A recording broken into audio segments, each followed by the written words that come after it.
নমস্কার বন্ধুরা, তোমরা সবাই কেমন আছো? আশা করি ভালোই আছো। আজকে একটা রেসিপি নিয়ে আমি চলে এসেছি, দারুণ স্বাদের চানা মশলা, যেটাকে আমরা বলি ছোলে ভাটোরা। এই রেসিপিটা নিয়ে আমি চলে এসেছি। রেসিপিটা খেতে খুব সুন্দর হয়। একবারে ধাবা স্টাইলে আমি রেসিপিটা বানাবো। দেখো, এখানে আমি একটা প্রেশার কুকার নিয়ে নিয়েছি। আমি অলরেডি আগের দিন রাত্রেবেলা চানা ভিজিয়ে রেখেছিলাম, ওভারনাইট ভিজিয়ে রেখেছিলাম। এবার চানাটাকে আমি সেদ্ধ করে নেব। চানাটাকে খুব ভালো করে ধুয়ে নিয়েছি।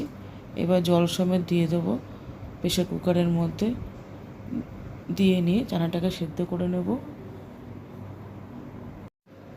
চানাটা এমনভাবে সেদ্ধ করব যেন খুব ভালো সেদ্ধ হয়। আশা করি সেদ্ধ হয়েই যাবে। আমি এর মধ্যে দেব একটা কাপড়ের মধ্যে 2 চামচ চা পাতা, লবঙ্গ, এলাচ, দারচিনি দিয়ে দেব, আর তেজপাতা দিয়ে দেব। এই পুটলিটা বেঁধে আমি ওই প্রেশার কুকারের মধ্যে ব্যবহার করব, কারণ এতে চানার কালারটা খুব ভালো আসবে। আমার কাছে সাদা কাপড়টা অ্যাভেলেবেল নেই বলে আমি এই কাপড়টার মধ্যে এই মশলাগুলোকে বেঁধে নিয়ে, দেখো সুতো দিয়ে বেঁধে নিয়েছি, দিয়ে আমি এটাকে সেদ্ধ করে নেব। খুব সামান্য খাবার সোডা দিয়ে দেবো। খাবার সোডাটা দিলে কি খুব ভালো তাড়াতাড়ি সেদ্ধ হয়ে যায়, বেশি টাইম লাগে না। খুব সামান্য লবণ ব্যবহার করব। দেখো আমি সেদ্ধ করে নিলাম। এবারে আমি কড়াইয়ের মধ্যে সর্ষের তেল দিয়ে ওর মধ্যে গোটা গরম মশলা ফোড়ন দিয়ে নিয়েছি, আর 3টে বড় সাইজের পেঁয়াজ দিয়ে খুব ভালো করে মশলাটা কষিয়ে নেব।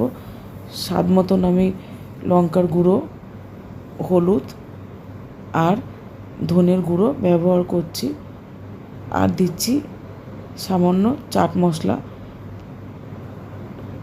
আর দিচ্ছি এখানে যে চানা মশলাটা আছে সেটা ব্যবহার করছি। দিয়ে সব মশলাগুলো খুব ভালো করে কষিয়ে নেব। যতক্ষণ না এর মধ্যে তেল না ছাড়বে ততক্ষণ কষিয়ে নেব। ভালো করে কষিয়ে নিয়েছি। এবার দেখো, এদিকে আমি চানাটাও সেদ্ধ করে নিয়েছি। চানাটা বেশ ভালো সেদ্ধ হয়ে গেছে। এবার আমি এই কষানো মশলার মধ্যে চানাটাকে দিয়ে দেবো। দিয়ে একটু সময় নিয়ে মশলাটা কষাতে হবে। যখন তেল ছাড়বে দেখো, এর মধ্যে আমি চানা মশলা দিয়ে দিচ্ছি। দিয়ে আবারও খুব ভালো করে কষিয়ে নিচ্ছি। এবার এই সেদ্ধ সমেত চানাটা আমি জল সমেত এই মশলার মধ্যে ঢেলে দিচ্ছি, দিয়ে নাড়াচাড়া করে নিচ্ছি।